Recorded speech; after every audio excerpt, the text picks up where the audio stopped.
Well, boy, it's been a while. Has been. Yeah, you've gotten older since I last saw you, mate. Sorry? You look older since I last seen you. Feel it as well.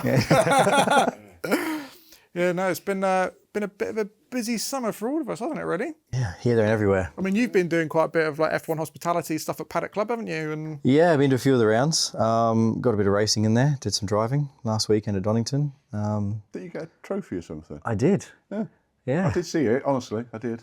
Yeah, no, it was See it. good, yeah. I didn't ignore it. Nice I little went, podium. Oh, look at that. Yeah, not to, he's a real not to race humble driver. brag or anything, but no. Yeah, it was a good race actually. It was fun. It was a little Coupe Cup driver change race, and the team that I work for, their former student Harvey is now racing adult stuff. So we paired up and ended up coming away with second, Nice. which was hilarious because we were put down to second. The guys in first were the only people for the top 10 that hadn't had a track limits penalty. So they finished third on the road and they won. The guys that finished first on the road had a 30-second penalty. It's everything. I saw the thing about you didn't know where you Oh, no one knew it. No, we got to the Parc Ferme and no one knew where anyone had finished, and so I was a bit confused. It was good fun though, but yeah, no, that's been good fun. I apprehended a drunk driver actually the other night. You what? Apprehended a drunk driver. Hang on, he's not old Bill. Hang on. Go on, tell. Long story short, on the way back into my village, there was a car swerving over the road in front, and it clipped a parked car on the way, like right in the centre of my village. So I watched him slow down and then take off. So I went after him and pulled him over, got in front of him and said he's clipped a parked car, and he denied it. And by that time, there'd been a crowd involved saying like, oh, we're witnessing what's going on. So I said, follow me back to the parked car that you hit, and he did. And his mirror's laying on the floor. Wow. And he's complaining, saying, it was like that already and all this sort of stuff, sort of thing. But the pub that we'd actually pulled in front of, all four of them that were sat out the front all came over and said, yeah, we saw it. Someone looked in the passenger seat. There was a whole crate of beer sat in the passenger seat that was half drunk. And then the bloke took off and the cops got him. So, Little cop ash, eh? yeah, that's been a fun week. This all happened in the same week, But no, it was good fun. It was good. Apart from that, though, I'm sure you boys have been up to much more exciting things. Well, he's been gallivanting around. Bit of MotoGP, bit of F1. Yeah, but that's standard for free. Yeah, see. I know, blagging Again, his that's way how the other everywhere. half live, isn't it? Yeah. Yeah. I'll tell you what, so have we seen each other since Festival of Speed? No. No, so we go, okay, so from Festival of Speed onwards. Okay. So obviously did Festival of Speed. But then, so I do some work with a children's charity, and they are supported by Mercedes-Benz, Formula One, Petronas, AMG, blah, blah, blah, team. And they literally got in touch and said, look, we've got some free tickets for the Sunday, got some spare. Does anybody want one? Hell yeah. Thank you very much, please. Thank you, please. So that was that. It was a general admission ticket to start off with. And I was Until the like, following day, and I got a picture sent through. no, but I honestly, if anybody from the Formula One team ever sees this, so thank you. It was a general admission. So I was like, brilliant. Friday, go see some brum cars, absolutely amazing. Then we get a message going, oh, you've been upgraded. Oh, go on. It only happens to him, doesn't it? I mean, he doesn't care what they look like either, does he? No, and they do sound shit. Anyway, and it was, we were upgraded to a grandstand ticket. So I was like, happy days. So I was sat coming out of Luffield, so you could see the old main straight, and then Cops Corner. Oh my God. To see those cars, I mean, to go down the National Pit Straight, I was like, okay, that doesn't look all that quick, probably because perspective and all the rest of it. But to then see those cars turn right into Cops, I was like, how is that possible? And it literally was a poof. Yeah. And I'm like, oh, because I'd never seen it before. I'd never seen an F1 car, racing anger kind of thing. And I was blown away. Absolutely blown away at just the level of grip that there must be, The agility, and the driver ability. And I can see now why. Was it that corner where Lewis and Max had to do? Yeah. I can see now why there was such a furore about that. And every time I was like, oh my God. So that was that one. And then the MotoGP was mate of mine. Friday night, I was off to have a curry with Dad, and I get a message, go, "You got a day off tomorrow?" "Yeah, why?" "Do you want a ticket to the MotoGP?" "Yeah, cool, awesome. I'll have a bit of that, absolutely." And again, to see them on track, you're kind of like, okay, yeah, I get a sense of the speed and all the rest of it. But they had a sprint race on the Saturday that I was there, and I was next to the grid as they lined up. They did all the grid preparations, all the rest of it, and then I stayed there for the actual start. Oh my God, I have never. I mean, you know the phrase, "It's set off like a scolded rat." Yeah. I mean, there were scolded rats that weren't keeping up with those bikes. I mean, it was impressive beyond. And standing start, and it felt like before they'd even got under the Las Vegas bridge, they must have been, to me, it was like, oh my God, they're doing like 100 miles an hour with like 2 seconds or something. It was utterly incredible. Oh my God.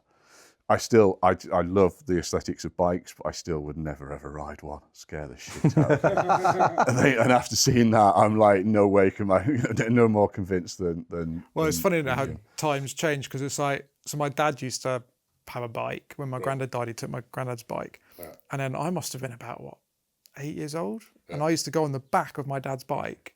And we used to go for like down the motorway, like for an hour on the back. And all I'd be doing was literally my arms wrapped around. Hold on. And it was like at 8 years old, he trusted me just to hold on, lean with him when he turned. It's like these days, one, you don't see kids on the back of bikes, and no one would even dream of doing it. But back then it was kind of just like an accepted thing. It was like, went down the shop, got some levers, got a helmet, and away you went. Like, I'm trying to go for my bike license in September. So so this might be my last appearance. Have you got to start with like the little Yeah, I'm going to do a whole lot in all the way through CBT and everything. I've done my theory already, so watch this space. I've got the leathers; they're all there, ready to go.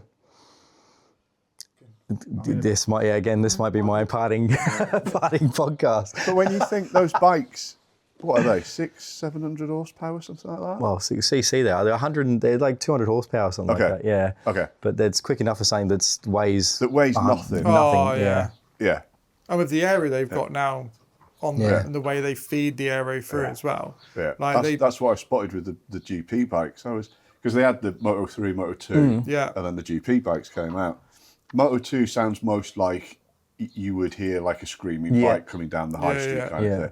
MotoGP, little bit duller, but all manner of fins and shit all over them. I was like, oh my God. But it obviously does something, because the angle of, I was going to say the angle of the dangle then, but the angle they get over. Yeah. Well, that's the thing, like, I don't know if they can still do it, but like years ago, like Marc Marquez used to be able to do like, he was one that used to be able to lean the bike the furthest back in his heyday. Yeah. And he'd be leaning at like 43, 44 degrees. Yeah, and they'd be on their shoulders. They'd be riding along the curves. Well, that's why, unfortunately, Marco Simoncelli passed away. That's right. It was always like, commentators would say it was going to get him in trouble at some point, because the way he used to do, he'd be right over and he'd almost lose the bike entirely. Yeah. But he had this like innate ability that with his shoulder, his elbow and his knee, he'd be able to push him against the tarmac and bring himself back up and save it. Jesus. And like he got so lucky sometimes where he was like on the floor nearly, and he just like manages to push the bike back up. Yeah. And it was just like he was a sublime rider. Like he was a lost talent. Yeah. Like it was a real sort of lost way too early. He for me was always that rider I absolutely loved in MotoGP. He was my favourite because he was so flamboyant and stuff. But the lean angle, but the lean angles are just out of this world. Well, I mean, I saw them leaning over, obviously knee down and all the rest of it. So right knee would be on the tarmac, and the left leg was sort of like dangling up in the air. Exactly. They popped up over it. Yeah. And then they break a bone and straight back out next day. Yeah. They're a different breed. Pin it, stick a bit of metal in, go on, get me back on. It's funny though, the way bikers are made up, because they're not very like.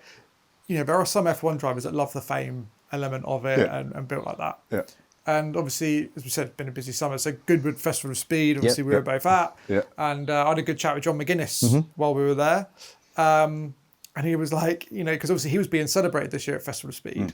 And he was like, I don't know what all the fuss is about. I just go and ride bikes around an island. And it was just like, he says, they seem to be making a fuss of me this year. He says, I'm not really sure why. And it's just like the whole persona of bikers as well is very different to sort of racing. I'm not saying all the racing drivers are after fame. It's not what I'm saying. But it's just... It's like his humbleness to the whole thing, isn't it? Yeah, he just doesn't... He was just like, I don't... different circus to the whole thing, isn't there? Do you know what I mean? He's like, I just don't get it. He's like, I don't get why anyone gives a crap about what I'm doing. He was like, I love what I do, but he says, I don't understand why other people are so... Like, he says, it's great that they are, and he says, it's good to see. We were talking about how Festival of Speed has helped building like younger fans and getting them into bike racing, because the bike fraternity is increasing at Festival of Speed over the last few years. So we were having a bit of a chat about that, but he was just like, he said, I don't get why I'm being celebrated on the house. He was like a bit thrown by it. But it's good to have a chat and get a bit of a... Because I've never spoken to him before in detail at all. So it's nice to get an understanding of his mindset to it all, really, and how it's being perceived by the wider general public now, in terms of bike racing and road racing in particular. Well, speaking of the busy summer as well, I mean, to casually steer the ship back toward Formula One, the British Grand Prix was the highest attended race in history. Oh yeah. And because I say you obviously you were there. Yeah. We've heard. For free. For free, yeah. Also, Thank you, Mercedes. Thank you, Mercedes. We failed to mention that. But yeah, working in the paddock, I've never seen it busier. Yeah. Over 3 days, it was insane. Even behind the scenes, where the paddock's meant to be, where the very inner circle of Formula One operate. You would think quiet. Exactly. But not. It was pumping the entire time, and there was a massive media following for Christian Horner coming into the paddock, and making an appearance, and it was constant the entire way through the whole weekend from go to woe.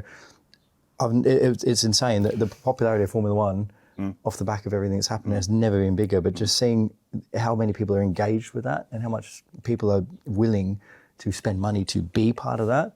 Yes. Is astronomical. Yes. And that's the other flip side, because I was also at Silverstone a few weeks ago, and I was there for the GT Cup, GB3 racing and GB4 and all that lot. And that's interesting from a different perspective. So we're doing the pit stop. We're doing work with a team called PB Racing. Yes. Going on a sort of their journey for like GT3 racing. So they've got an Audi GT3. So we were there to sort of film with them and capture some content for their journey and their team. And there was just like barely any spectators. And this racing is like, the GT racing was great. And you say about like cops and stuff. I was obviously on the pit wall. Yep. Watching it go past into that first corner, and it's like, and that's GT3 level and GT3 specs. So it's a bit slower, obviously, less agile, but it still looks impressive. And then like the GB3 racing, was great. And it's just like you get all this attention for the single seater racing. And this is the problem at the moment with national motorsport, because you get all this attention for Formula One, but you had just as good racing. And I think it was £15 for a ticket for the day to go and watch GT Cup and GB3. And the racing was probably just as exciting at times. And there are very few people. I mean, obviously there were people there, but very few in comparison to, I think it was the full international layout circuit. Okay. And I think only 2 or 3 grandstands were open around the whole track. And it's just like, something needs to be done to try and encourage more national racing because, plenty of great racing going on, loads of competition, some great cars on show. Like, as I say, PB Racing have got the Audi R8 GT3, which is a rare car in the UK. Barely anyone races one of them now. You had, obviously, Aston Martin's in there. There was a McLaren in there. There's a KTM in that championship, which is really cool. Obviously, your friend David Brown races in that championship. Of course, yes. With his car. Yes. So, there's a lot going on in terms of the variety of cars you can see. And then you just say you get to GB3, GB4, you've got all the single seaters, which is all your, leading up to these future stars, hopefully to become F1 stars. I think David Coulthard's son's racing in GB3. Dayton. Is in GB3 at the moment. So, and he's racing. So you've got like, you've got some real up and coming stars.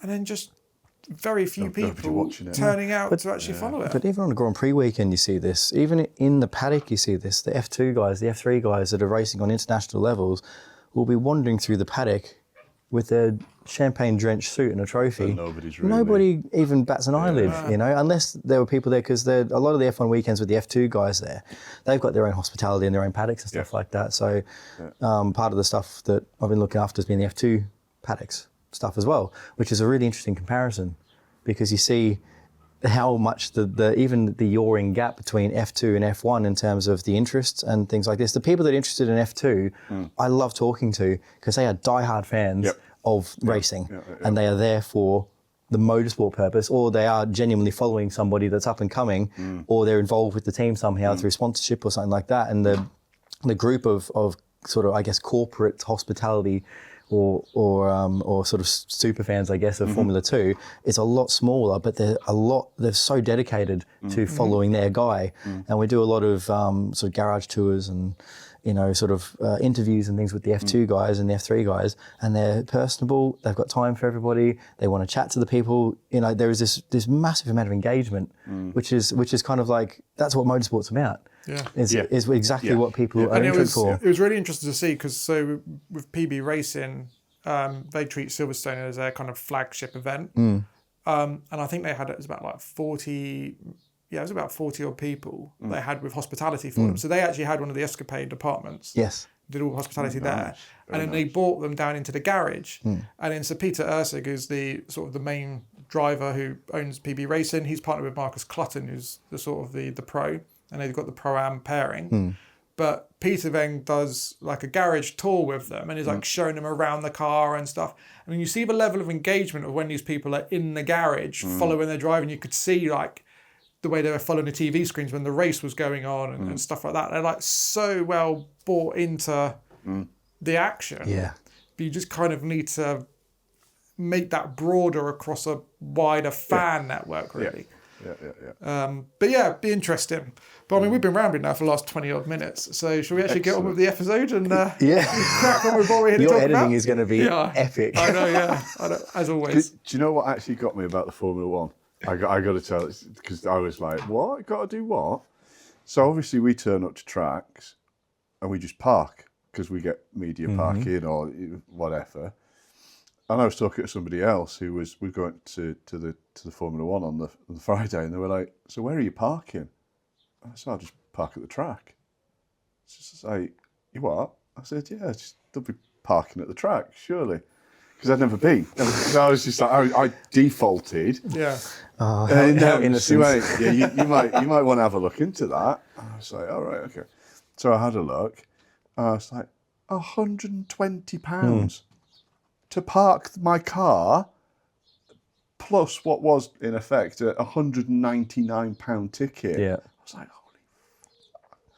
So anyway, luckily I saw the park and ride bit, and I was like, 16 quid. There. Thank you very much. Yeah. That'll do.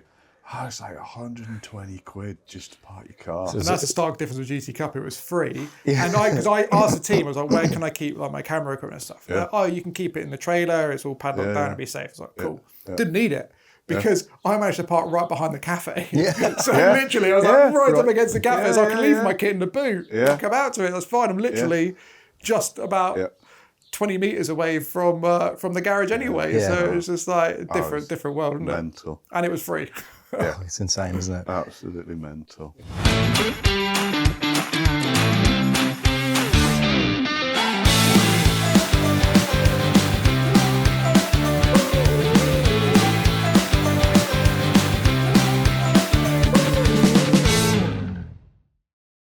Well, hello and welcome to another episode of the Final Sector podcast. As ever, Rob Hansford, Ash Miller, Paul Davidson. It's been a few weeks since we've had an episode, which we've obviously just covered in the last half an hour. But the main crux of this episode, really, lads, isn't it? It's all about Cadillac. The news, obviously, this week that has been sort of change at the helm. Obviously, Graeme Lowdon, obviously departing. Obviously, Mr. Marcin Budkowski coming in from Alpine. Well, not Alpine, but coming in, having previously been at Alpine, to obviously oversee Cadillac going forwards. interesting timing, isn't it? Especially given its first season for a brand new team. I mean, did you guys think it was going to be a change like this? No. I mean, why? In normal circumstances, why would you change your team principal in your first year? Cadillac maybe have higher expectations than what they're achieving or whatever, but you're not going to get it within 6 months of a new team, etc., etc. And it's like when football teams, we're not in the top half of the league, so get rid of the manager. I say, well, what's that going to do? Do you know what I mean? The issues are still the same within that team.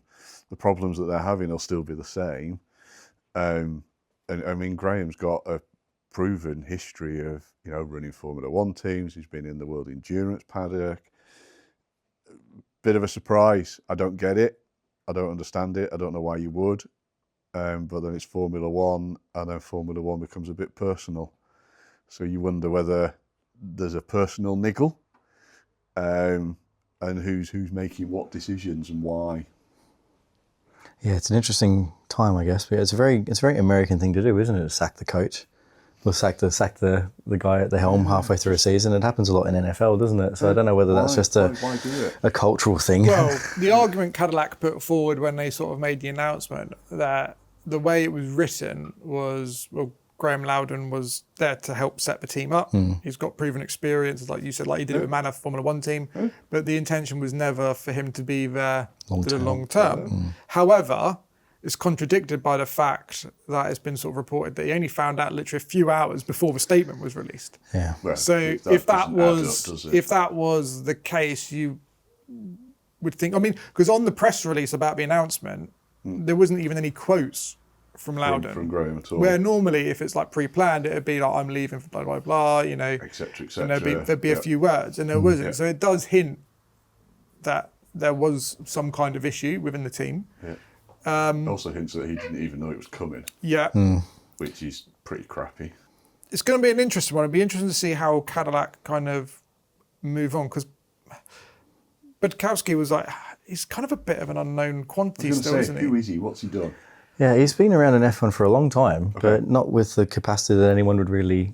He's not a he's personality. He's come through the engineering route, hasn't he? And I think Okay. that's part of the attraction, because if you look at like where a lot of the F1 teams are going now, in terms of who's running them, it is engineers, isn't it? Yeah, engineering based, exactly. Which is, I mean, it's a bit of a departure from the whole Toto Wolff, Christian Horner kind of big personality steering You've the got like ship. Andreas Stella as an example now. McLaren is the biggest one. Yes, with an engineering sort of, well, with this engineering kind of stemming from an engineering background. I mean, Budkowski started at Prost. Yeah, I think so. He's been around in F1 for a really long time. He went through Renault, Alpine. He was with the FIA from a technical part of the FIA for a little while as well. So I don't know whether that is favourable for them. Obviously, as a new team, to have somebody that's been within the FIA from a technical standpoint to probably get around some of the issues that they feel like they're probably having.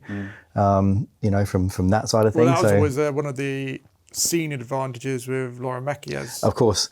Yeah, it was having the involvement with the other side almost, So I can see the attraction, but to do it mid-season, I don't know whether there is the failures that they've had in the first half of the season in terms of like engineering.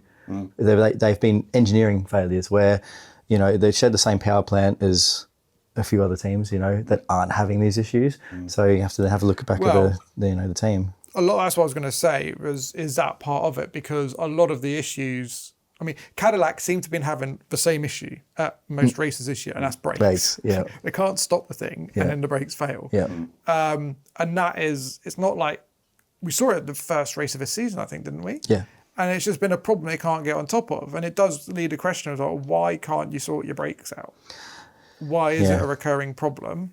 And is that a management, them, or is that a manufacturing? No, I think that's internal. I think there is such a pressure to perform in their first year that I think they're prioritising performance over reliability. That from what it looks like anyway, because otherwise, they're not willing to sacrifice these few little tweaks to make it to the end. But because they've been in competition, I think with Aston Martin as well in theory on the road. That's a bold statement. Which is in competition. Yeah. Well, they've actually been faster than Aston for most of the season, haven't they? So I think they've been trying to cling on to that instead of kind of, doing it nice and evenly and trying to get the cars sorted first. Jesus. Yeah. Although they've had the brake problems, if you're to go like, bearing in mind where they've come from a standing start, they haven't bought into a team. No. They've gone from a standing start through the whole recruitment process, getting a car designed from the ground up, getting it going. Yeah. I actually think they've performed Done quite well. pretty well. Yeah. And you've got to give Graeme some of the credit for that. Yeah. Because he was there right from the start off and all the rest of it. Yeah, he signed the paperwork, didn't he? He put the entry in. So it leaves a question of, did they have a problem with Lowdon, or was it there was a closing window to sign Budkowski and that's what they were looking at? There's potentially there. I mean, it'd be interesting to see what happens then, because it obviously, what that says to me is that even though that Lowdon has had a contract to be in that position, that they have the authority to essentially get rid of anybody. Any contract in F1. Yeah, exactly. Which also then I'd like to see reflected on the drivers as to what they think. Then if the guy at the top's on his way out, then are we safe and things like that? And I know there's been rumblings about Bottas and his not relevance, but his long-standing position in the team. Perez is, I think he said it in a few press conferences a while ago about like, hopefully this shows that I hadn't lost my speed at Red Bull. Yeah. It was, I have still got it. I am just good. You lot underestimated me. Yeah. And you lot just made the assumption because actually Max is that good. Yeah. And, but Perez has made mistakes this year still. Like, he's ended up on the wrong grid spot on 2 races this season. Yeah. That's resulted in penalties. Yeah. So there are, it's not been... It's a collective. But his overall pace has been good. Canadian Grand Prix was one of those where it stood out, where he was on the fringes of points. Yeah. And that's the impressive thing with Cadillac. They've ended up in some eye-catching positions at times this season. It just makes me wonder whether this kind of move will destabilise the team a bit and hinder its progress, or is there something bigger coming along for next season that they needed Budkowski in place to help facilitate? So that would make sense, because I think they've already said that they are turning their engineering focus to next year already. I think that's what they said, that the bulk of their development is going to be pointing toward next year. So to bring Budkowski in now with a preemptive, we're going forward with this, with his engineering background, I think it gives them an opportunity to cast an eye over next year with an advanced position going from now forward. So as shocking as it is to... Why not just bring him in as an engineering because of his position he had at Alpine. Yes. So he was like chief executive engineer, and I can't remember the exact title. It was a strange structure at Alpine as to who did what, but he was near the top of the tree anyway in terms of what position that he was filling. So if you're doing like for like position, it would have been a team principal. Would have been So, and that's the. I'm intrigued to see, because that's the problem at Alpine, as you say, that hierarchy and structure at the time was so confusing. It was hard to kind of really work out who was the person in charge properly, because it was constantly. Well, this was before Flav, wasn't it? Pre-Flav. This was before all of that, right? And so it was a bit hard to kind of work out who was actually running the show. So this will be an interesting sort of test to see where he really stacks up at that management level. How do you think he'll get on in that role? I think he's experienced enough to put something together. I don't even know if he knows what he's meant to be really looking at in detail yet, because every press conference that's come out, every interview, he's kind of saying, well, it's tough to... Well, he's not even had a factory tour yet, has he? That's half the problem. Exactly. So every question he's got is the answer is... what are you going to do about the team? Well, I've not even seen Well, exactly. He's like, well, it's tough to say from this position. I haven't seen anything yet. So, and also, interestingly, going forward, obviously, there's been these rumours in Cadillac about how they're meant to be basing more of their facilities in the US, and how there was a lot of conjecture over job threats in the UK as to whether they were going to start shifting more of that overseas to the US and things like this. So there's a lot going on in this behind the scenes already, post sort of Budapest, that was already starting to, create a little bit of ruction, and then team principals being given the boot sort of thing. So there's a lot going on bubbling under the scenes there that, like you said, whether this is going to destabilise their progress and distract from the progress that they're making, which has been I think it'll be good. a distraction. You know, I think it's going to end up being interesting as to how they finish the season will be telling of what to expect from next season.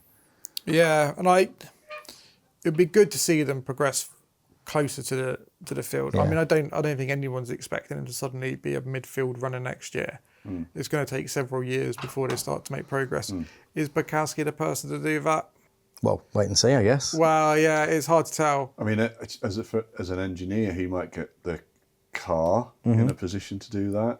But the thing is, will he get the team? You've only got to look at James Vowles as an example. Yeah. Yeah. Highly inspirational, very, very talented. You've only got to look at his CV and look what he did at Mercedes and everything else. And I think he's someone who is a great sort of leader of people. Yes. And he knows how to rally people around him, and he knows, like, Sainz went there for Vowles. It wasn't because of, and he said that recently, like, Sainz knew the state of a team, and if it was the team in terms of as it was then, he wouldn't have gone because it's not there. But because Vowles is there, he believes in what Vowles can do and believes in Vowles as a person, and that is what brought him in really into the project. But Williams are going backwards this year, not forwards, and they ran into a lot of issues trying to get ready for this regulation cycle. You look where they were. I mean, there was a rate of improvement with Williams over the last couple of years. And it's like, they're midfield runners, and then this year they went back. Poof, they've taken that 3 steps back again. They were struggling to get the car ready for this year. And obviously they've got less wind tunnel time because they were further up the Constructors' Championship and everything else, so you had that knock-on effect. But they're struggling to make the progress they need. And that is with someone of a James Vowles kind of character leading that team, and they're struggling to make the progress. Now, and they're still making mistakes. So we'll flip around to Binotto. He was an engineer, wasn't he? Like, he was with Ferrari, wasn't he? He was Schumacher's kind although of that's a bit harder, isn't it, with Ferrari, because there's so many complexities and politics within the background of that. But look at where he's got to at Audi, and Audi have sort of hit the ground running a little bit. I know they had a team existing already, but they've progressed. They're kind of like midfield based as well, like that, and they seem to have gotten around the rule change quite well, and he's an engineering sort of background as well, so potentially maybe that's the way that they feel like the sport is heading. And Stella is the stamp, isn't he? Like he's the blueprint, because when he got in at McLaren at the back of the field, and then within like 4 years, 5 years, whatever it was, they're world champions. So he is the blueprint model, and that's why people are following suit. Like, oh, well, Stella, and Stella is that model. And rightly, like, he should take all the plaudits because he is phenomenal at what he's done with McLaren. And, even this year, you've only got to look last time out, Norris been able to win. Over a short period of time, they were struggling at the start of this season with the new regs compared to, obviously, last year. He's worked with the team, and they've managed to move things about and change things with the car, even with limited resource of what they can do. And that car is now becoming competitive again. And so there is hope for Cadillac, I would say. It's just, at the moment, because Budkowski is still that much of an unknown from a leadership perspective, it's hard to gauge whether it's the right move, and whether they should have gone for someone with more... Like, with Lowdon, I can see why he wouldn't have been a long-term prospect for Cadillac, in that he is very talented at getting teams off the ground. But you look at his time with Manor as an example, which was about the only time he's ever been a team principal, I believe, in Formula One. They didn't really go anywhere. They were always at the back, just fighting to stay alive. They never went anywhere. He was good at getting them up and getting them to the track. Like, you think at that time, you had all the other teams were failing to even make it to the grid, and completely falling apart. So he was really good at getting the team up and getting them to survive and getting them to be present and be on the track. He was really good at that. But Manor never pushed on from a performance perspective.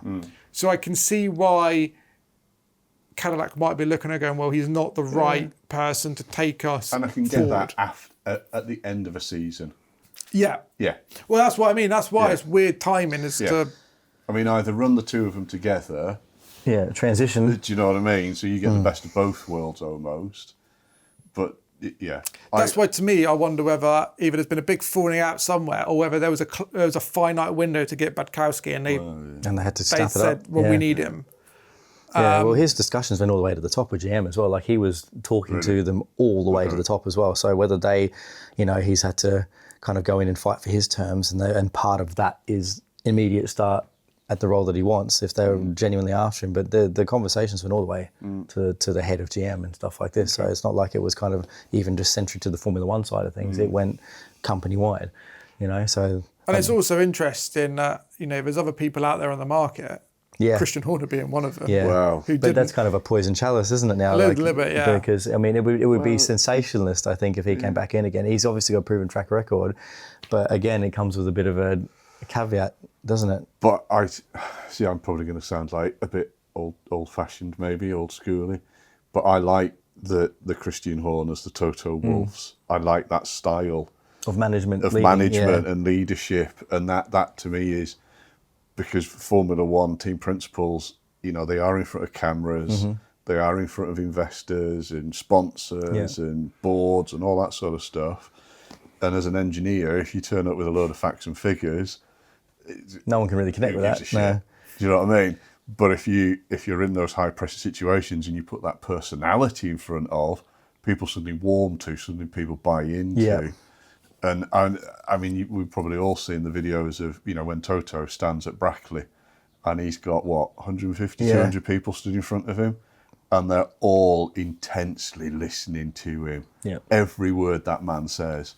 And I'm just, like I say, maybe times are changing, but I'd have loved to have seen a Christian Horner come in and really kind of push and move that team. Do you know what I mean? So I think you're right there, because I think it does take a personality like that to find the right people to hire to get the job done as well. Well, that's where best managers in the world don't do everything on their own. Zach Brown's been the perfect signing for McLaren all those years ago. Yeah. You find the right people to do the right job, and you build your team around you. Yeah. Simple as. And that is something that whether you like Zach or not, nobody can argue. Love you, Zach. Yeah, but we say whether you like him or not, nobody can argue about what he's done at McLaren in terms of building the right sets of people around him to make the team successful. Helped Andreas become successful. That's what I was about to say, because that's the blueprint. Because that's when we were all saying, Andreas has done this. But he's had the support. He had fucking Zach Brown behind him. Yeah, he had the support and the right structure in place to do the job properly. Whereas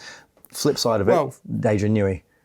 He's an engineer. He got given the team into a role, and it's all gone to pot. Right. Yeah. But you look at it though from from the McLaren perspective though, is it falls in that bracket, because when you think of Christian Horner and Toto Wolff, you think of Zach Brown, but Zach Brown is not the team principal. Andrea Stella is. Zach Brown's a CEO, but you look at Horner and Wolff in the same vein as characters. Zach has, and it's and that's where McLaren works really well, because Zach can take all of that media pressure and all of that public facing work and let Andrea just get on with running the team. And that's why I think the McLaren model works so well, because they can bounce off each other. And that's where Aston Martin was always going to fall apart as the other side of it, because it just gone to Newey. You got everything, mate. You do it. Yeah. And that was partly Newey wanted that. Yeah.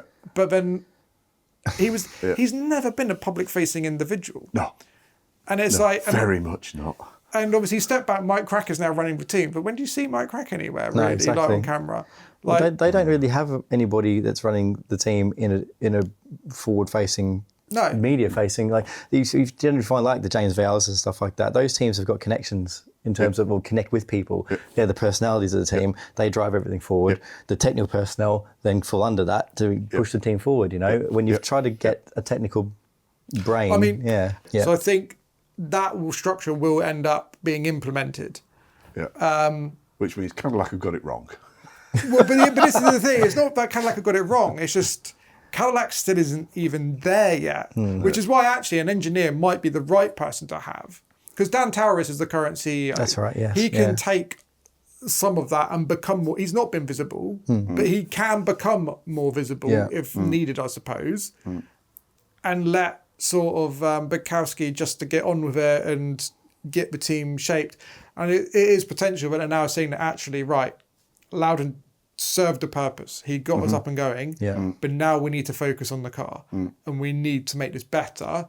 Because you think how much money Cadillac and its partners have all piled in to get this team going, and how much of a, we can't forget how much of a furore there was about this team making it to the grid, and how much of a fuss Cadillac made in order to make that happen. They can't afford for it to fall over. No. So engineering is going to have to be the main focus going forward. They've spent a lot of money out to get Bottas and Perez in there, two experienced drivers who know how to engineer cars from a driving perspective. Yeah. It's funny, we were talking about them earlier, and I never saw them as long-term drivers.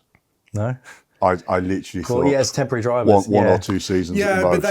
But they are the perfect drivers to have in terms of getting the team going. Exactly. Because they'll get in the car and they'll be able to go, right, you need to sort this, you need to sort that. Like Bottas, with all the years working at Mercedes with Hamilton and so forth, he'll be on it and go, right, we need this, need this, need this, and infrastructure. Because I understand Bottas is quite good behind the scenes in terms of infrastructure of what you need in place, stuff like that. Perez is very similar. And you think what Perez did with, forget about Red Bull, just look at how Perez excelled with Force India / Racing Point.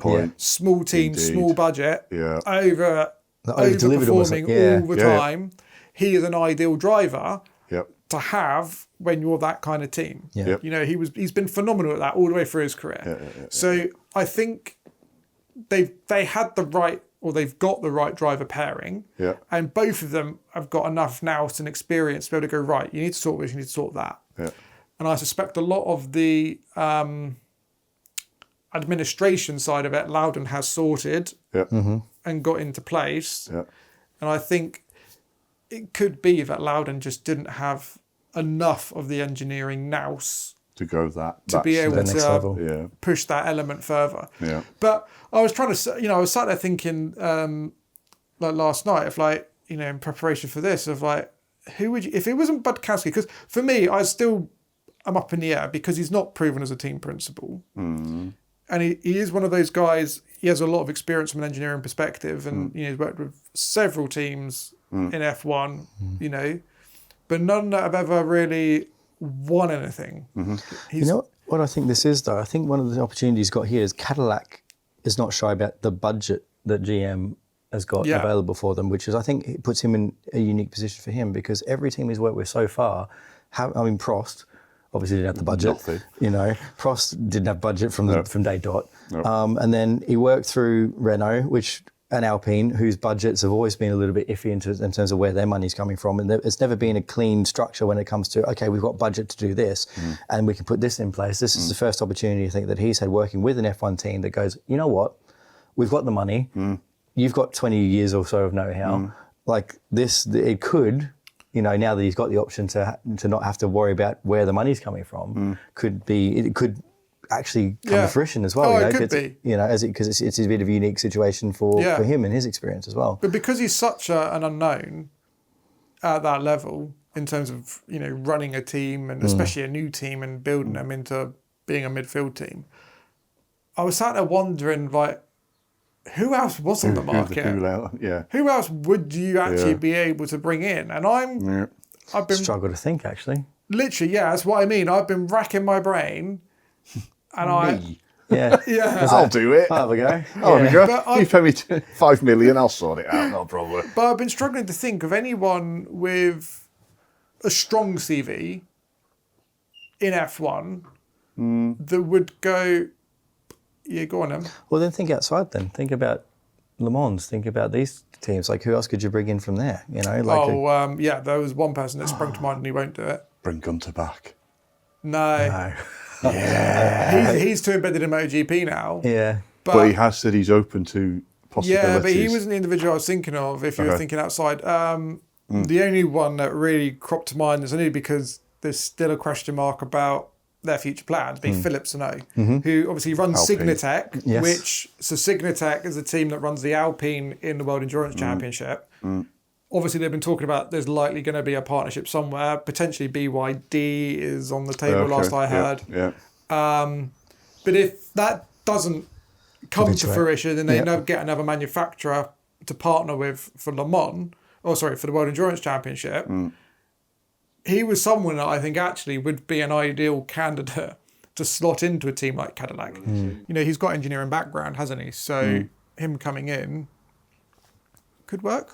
Well, many years of doing what he's doing as well. Exactly. Yeah. He's got the killer instinct for that, you know. I mean, I don't mean to be disrespectful, but he is like quite long in the tooth. He's got a lot of experience. Yeah, but experience. Yeah. That's what I mean. Same thing, Sean Todt was the same sort of thing, wasn't he? But he came from rally background, so it's the same. Yeah. You know. But back then, though, that was very different thing because you could move disciplines. If you go through them, you know, people of that ilk, like Nick Fry started out at Subaru. That's right. Worked his way through. But I mean, David Richards was rallying and went to BAR and stuff. That was almost a bit of a proven pathway for a while. And it's like Formula One goes through these cycles, doesn't it?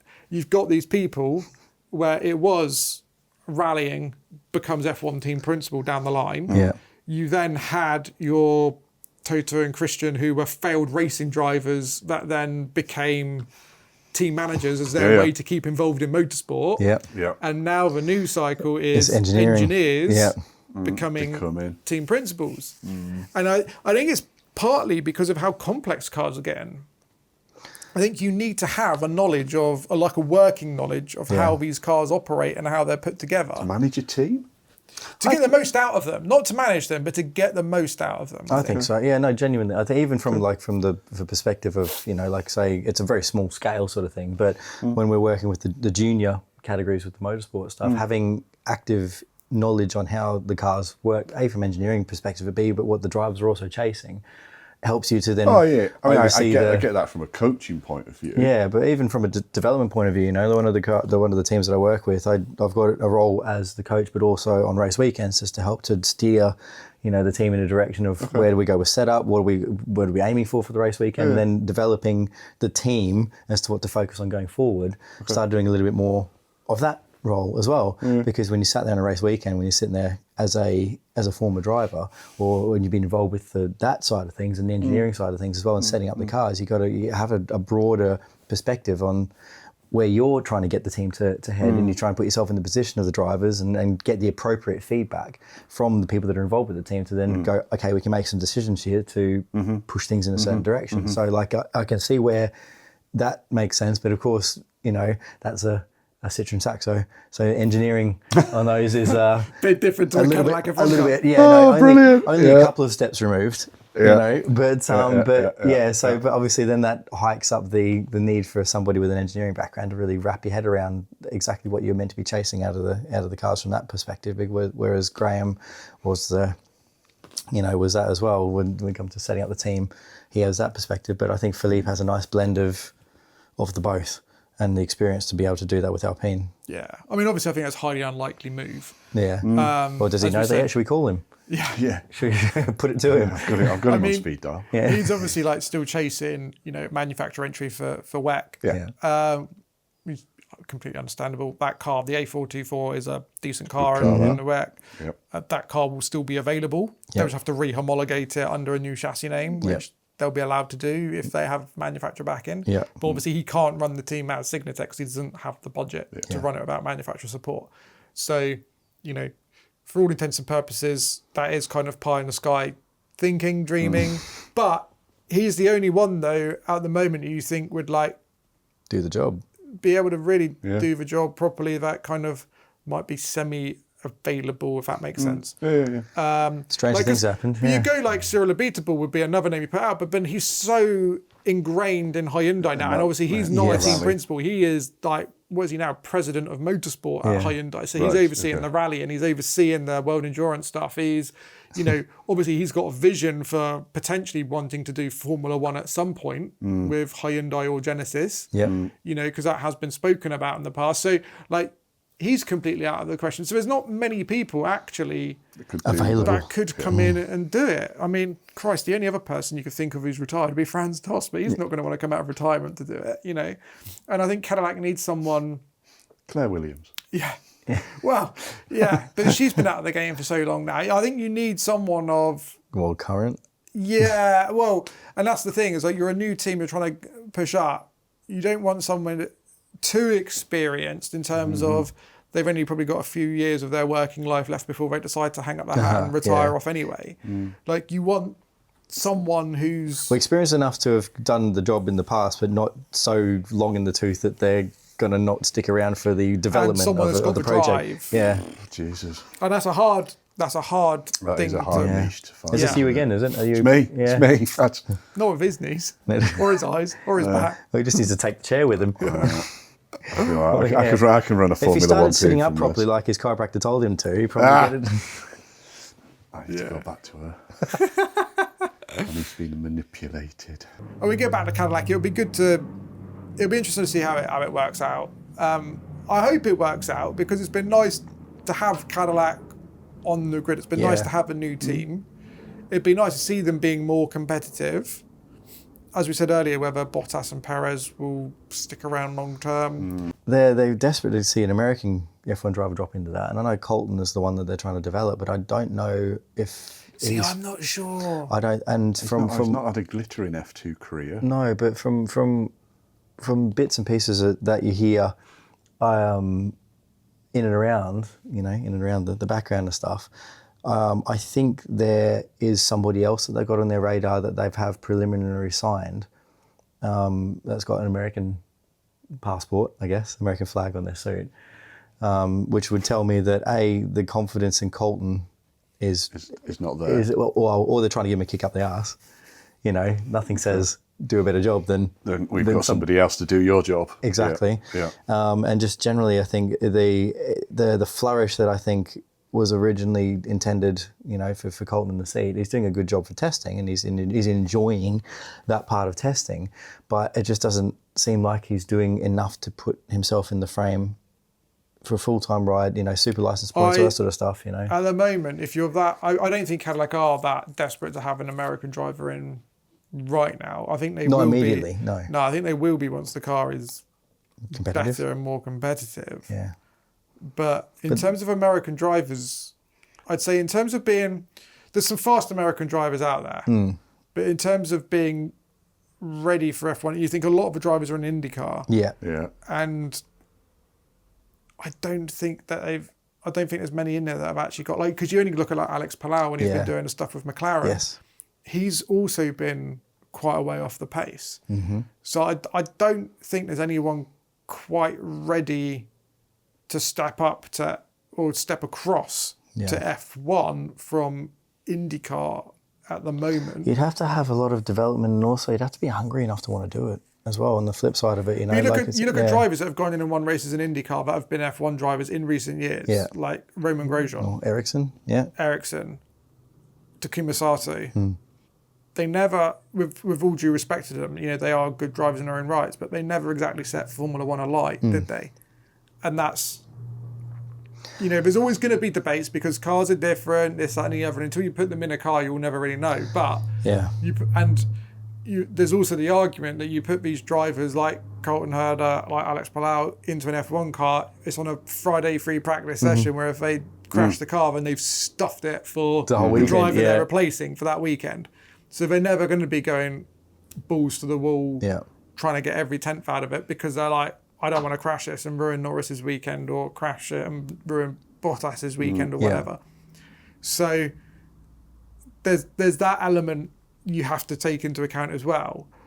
But my gut just tells me that there's not an American driver quite ready yet to step into an F1 seat and be competitive from the You're bringing back Logan Sargent then. Oh yeah, so he's the best of the bunch so far, isn't it? But this is the interesting thing though, is that you have a look at the people that are doing very well in IndyCar and stuff like that. They've got their, they earn well. They've got their life sorted over there, over the pond. That? Exactly. Why would you then risk that to then have a potential crack at something that may not? And IndyCar is competitive. Yeah. But it's a different level of competition, isn't it? Yes. And I think that depends on what country you're sat in. Yes. If you're sat in America, you see IndyCar completely different to a European. Yeah, but also the type of racing is completely different. Yeah. A lot of it is street racing. Some of it's a lot more exciting. Yeah, I don't dispute that. Yeah. And this is not me dissing IndyCar in any way because everyone is like, it's the same with World Endurance Championship. Rob hates IndyCar. Yeah. No, I don't. I quite like IndyCar. Yeah. I'll always sit down and watch the Indy 500. And Oh, God, yeah. my wife George was always like, "Why the hell are you watching this? They literally go around in a circle." Round in a circle. Yeah, but they're going really fast in a circle. You just don't get it. And it's just like, but you've got the ovals, which requires a certain Skill set, yeah. to be able to different to a street and circuit. you only have to look at like Alonso, example. Yeah. I mean, I know he did well when he attempted the Indy 500, but he wasn't necessarily but it wasn't always the that fastest. Yeah. Like you've Well, got to he think didn't about. qualify one year, did he? No. Yeah, I mean that was the car to be fair to him on that occasion. But the year he did do well, he still was never the outright fastest. No. And Simon Pagenaud, for example, is always one of the pinnacle oval drivers you look at. Like, someone of that ilk. Marcus Ericsson has become a good oval driver, and Takuma Sato has become a good oval driver. They've learned how to the nuances of that. But it takes a very particular skill. Street racing with IndyCar is also completely different because it's narrower of an F1 a lot of the time. It's complete carnage sometimes. But again, that takes a different kind of thing, and you're not always on outright pace because of the nature of the racing and the way IndyCar works. So you don't need to be as fast as an F1 driver to be fast in IndyCar because the racing is so different. Yeah. And that's why I think it's hard, and that's why you get very few. I mean, look at Christ. We chatted about this, ages ago. Alex Zanardi, great IndyCar, put him in F1. Not great. Yeah. Zanardi being one of them, of like phenomenal driver, even in touring cars, absolutely blinding, but struggled when you put him in an F1 car. Struggled to make the whole package to work. adapt. Yeah. And so it's not saying that Indy cars are any less of a driver. It's just a very different skill set. And when you've spent so long going up through Indy Lights, Indy Next, you're honing yourself to a particular style of driving and setup. Yeah, when you come across then to Europe, and that's why I think setup. When they're always talking about we need an American driver, I always think they're looking at it completely wrong when they're going, we'll just nab the best IndyCar driver. No. Because I don't think that's necessarily the right approach, because it's two different builds. You need an American youngster. Logan Sargent has been the best American driver for some time because he went through those ranks of F2, F3. He went through that ladder of single seaters, which are based around or inspired by F1 cars. All right, he didn't quite cut it in the end, but he made it to the grid. He put in some respectable performances. But he went through that ladder, and I think that's what Cadillac would need to do if they wanted an F1 driver to be American for them. Who have they got coming up then? Who's American coming up through F3, F2? No, you're testing me because I can't remember. There is a couple in there. Yeah, but you'd have to go almost like F3 because I think Colton is the only one in F2, isn't he? American? I think so. Anybody wouldn't know. So then that's again, it might play into the fact that might be a longer term plan, that if Colton has, I guess, well, not so much missed the boat, but if it's the timing's just wrong at the start of the cycle of Cadillac to get him in the car and ready for it, then by the time an F3 driver or something comes through, and then they've had a few years experience to come through, Cadillac are in a stronger position. There's an American driver. I don't think Colton will be the slowest driver on the grid if he did make it into F1. No. But he'd be a bit like a Sebastian Bourdais. He'd be a bit disappointing. Like Bourdais, champ car, multi-champion, phenomenal. He was, when he came to F1, it was like, he is a phenomenal, like everyone saw him as this phenomenal driver. Got to F1 with Toro Rosso. And got absolutely handed it to Vettel, absolutely creamed him. He was just getting demolished every week. And you're like, oh, we've been looking at this guy like he's been a legend for the last 10 years, and now he looks mediocre. Yeah. And that, but again, he was good in a World Endurance Championship. No, he's a phenomenal driver. Yeah. But this is the problem of like, it's so hard to adapt. Yeah. And it wasn't like he was the slowest driver in the grid either. He was a midfield driver. He got some points finishes and so forth. Yeah. And I think that's where you'd put Herta into that kind of same bracket, where he goes from looking really great into IndyCar, but I suspect he might have a harder time adapting to the way F1 races. Would probably nick the odd point if the car was capable of it. Probably be a midfield driver, but wouldn't be someone that you'd be looking at top tier level along with Leclerc, Norris, whoever else. I think it's difficult for him because you're so used to IndyCar as the pinnacle of open wheel racing in the States. So they've come with a fair degree of technological advancement that is setting the standard in open wheelers, and the same thing across in Formula One. There's sort of similarities there. But where I think he's struggling in particular is in F2, it's a spec series. The technology isn't, it's not like cutting edge stuff. The stuff in it's quite old. The electrical systems and the actual driver feedback stuff, the data collecting stuff is quite old compared to what he's used to working with. So it's almost like taking this massive step backwards to try and eventually go forwards. But it's this that is making the difference, is that he's working with equipment that he's not necessarily, I guess, almost not necessarily enjoying working with because you've been at a level already, but it's getting your head around F2, which is going to make the difference from a wider sense as to how people view him as his stock goes up into Formula One, So it's kind of stuck between a rock and a hard place. It's kind of, you need that granted. Just look at how good Hajar's been. Yeah. Where did he come from? Well, F3, F2. Yeah. Colapinto, I know, has been a little bit off the radar, but obviously came on like absolute lightning. Yep. F2. Yeah. F3 before that. Leclerc, Kimi Antonelli. Norris, Russell. Yeah. I mean, they're a bit longer in the tooth, but you think about like the current spec of F2 and F3. Yes, yeah. Antonelli, Hajar, Colapinto. Yeah. All came through that avenue. Yeah, Colapinto's probably the most disappointing of a lot now, but then he's actually doing quite well this season compared to last season. He went through that second season dip. Yeah. But now he's up into his third year. He's actually outperforming Gasly a bit more often. And Gasly's no slouch. We all know how good Gasly is. But it's that same thing, F2, F3, upwards. And as you say, like if you've gone from IndyCar, you're struggling to adapt to F2. If you can't crack F2, you will struggle with F1. Yeah. Exactly. Yeah, and I think that kind of middle ground sort of, that's where the problem's going to be for them, sort of thing. I applaud the move, though. I do it takes applaud, balls, doesn't it? Yeah. Like Colton Herta, this big star in IndyCar, suddenly going, you know what? I'm going to do F2. I'm going to go down a level to hopefully crack it there, to hopefully get to F1.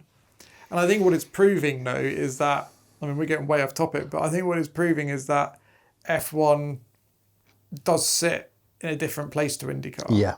It isn't a sideways swap. Yeah. No. Yeah. But, if Cadillac want to push on, they're going to need to find a driver with more potential than what they've currently got. Yeah. Well, you look at it in a nice little summary here. They've changed team owners halfway through the season. They've got two drivers that may or may not stick around for another couple of years. They don't have any particular replacements, on the books as yet, depending on where they want to go forward. Monetarily, they've got a lot of budget behind them, but, as to how long that's going to be around, we don't know. Based on other conjecture that we can't really say much about as, going into the longer term. You've got, there are so many variables, plus, all the rumours about whether they're working from two different factories, out of America and out of the UK. It's like, there's going to be a lot of cleaning up that Budkowski's going to have to do to streamline the whole lot to make it work. Because at the moment, there seems to be a lot of, not so much misdirection, but it's like, they're a brand new team, but pick the direction. Yeah. Pick a direction, and make a plan going forward in the next few years to provide some sort of continuity now that he's got the opportunity to use his experience from previous teams to have a go at having a team with a good budget to set them up now going forward into next year. Go, right, 2026 has been what it's been. It's not been great. It's been better than probably expected, not as much as we'd hoped. Yeah. Now he's got an opportunity to push on. Yeah. Yeah. No, as I say, it'd be interesting to see how it plays out, but I think it's about time for the episode, really, isn't it? Check the old Manoia. Where's yours, Paul? I may put in an appearance in the next episode. Well, as I say, that's all we've got time for. Be interesting to see how it all plays out with Cadillac. No doubt we'll find out over the next few weeks and months, but we'll see you again soon.